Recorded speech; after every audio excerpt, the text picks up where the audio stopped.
So, Congressman, you've been through all of this before. You saw it back then. You saw what happened now. And what's your take on it? Are we doing too much? Are we overhyping this? Meaning all of us, the media and the government.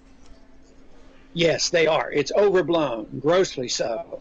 And I just wish people would back off a little bit, stop and think for a minute, and not panic people. There's too much hysteria in the country, and so far there hasn't been that great a danger. So the sooner we get calmer, the better I'll feel. So take us through it. It was back then, 1976, I believe. You were a freshman congressman. Take us through what happened. The same sort of thing. Swine flu. People were concerned about it. Talk to me about it. In 1976, I was sworn in a special election, and I obviously was very new to the situation. It was at that time that Ford was running against Reagan, and it was a tight race, and it was politicized, and the flu came in, and it was a big deal. We had a vote to indicate that we should inoculate everybody in the country.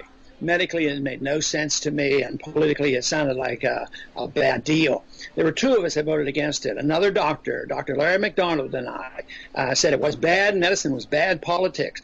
And it turned out that that was pretty perceptive, because we only had one person die from the flu, and that might have been from other reasons. 25 people died from the inoculations, and then the whole program had to be suspended because a lot of people got deathly ill from the inoculations. So that sort of put me on my toes when this came up. I thought, well, how much should we do? Why should we be deferring to the World Health Organization, the United Nations, to tell us how to practice medicine? So I immediately thought, well, you know, what are we doing here? Why are we scaring people? And if you look at what's happened this past week, it's been tragic when you think about all the schools being closed and people staying home and sports events closed.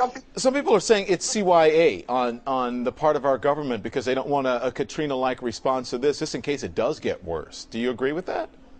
Oh, yeah, it's politics at its worst. And I think about it in medicine. Think of all the things we as physicians do in medicine, because we're always terrified.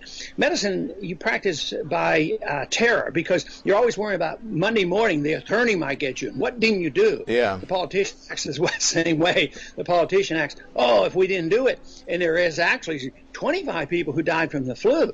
You know, last year, 32,000 people died from the flu. And probably 650 people died from tuberculosis. So, Congressman, there's all these problems that people just totally ignore, and this gets so hyped, it's sort of discouraging. Well, then what should we be doing then? What, if you were in charge, what would you do? I would probably do a lot less and just think about it and see if there's any need to do anything at all. This idea that government has to come to the rescue, I think it's more or less a reflection that we have too many people in government that like the idea that they have to justify their existence. So whether it's in foreign policy, scare the people to death, great fear, and then you can do what you want. If there's an economic crisis, scare the people to death, and then you can socialize the economy.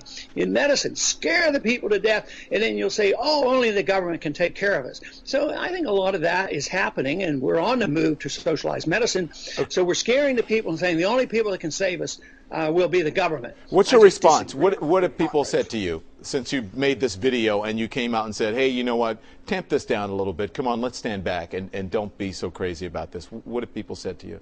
Do you know what? I have to tell you the honest truth. I have not had one person say to me that, you know, that I have undermined anything about dealing with this problem. Everybody comes out, you know, that's exactly what I thought. It's about time somebody said it. It is just an attempt for governments to scare the people. I'm sure there are a lot of people out there that might disagree. Right. And I don't downplay the seriousness. As a physician, I don't say, well, there's no danger at all whatsoever, but you got to put it in perspective. Put it in perspective of HIV and AIDS and tuberculosis and all these things. It really is a total non-event.